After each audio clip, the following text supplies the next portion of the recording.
Janasena party నాయకుడు 11 సంవత్సరాల బాలిక మీద పలుసార్లు అఘాయిత్యం చేశాడు చాక్లెట్లు ఇచ్చి. పోయినసారి తునిలో జరిగినటువంటి సంఘటన 13 సంవత్సరాల బాలిక. ఆడు కూడా తెలుగుదేశం పార్టీ నాయకుడు, ఇతను జనసేన పార్టీ నాయకుడు.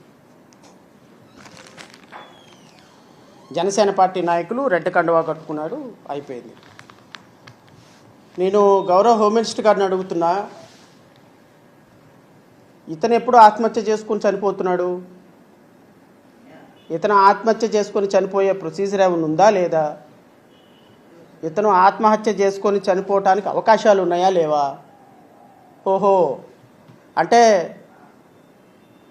పోయినసారి చనిపోయిన నారాయణ ఎస్సీ కాబట్టి ఆత్మహత్య చేసుకొని చనిపోయినాడా?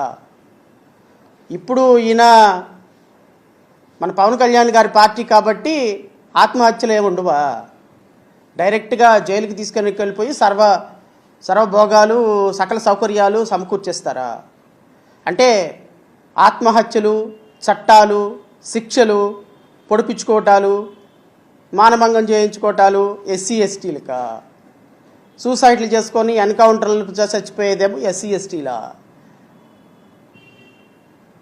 మన జనసేన పార్టీ నాయకులకు సంబంధించినటువంటి సామాజిక వర్గానికైతే మనమేమో సకల సౌకర్యాలు ఇచ్చి, ఎవరైతే వాళ్ళని రేప్ చేశారో, ఎవరైతే వాళ్ళని చంపేశారో ఆ కుటుంబాలకు వెళ్ళి 10 ఎకరాలు 30 లక్షలు 40 లక్షల రూపాయల డబ్బు మంత్రులు వెళ్ళి అధికారికంగా ఇస్తారా?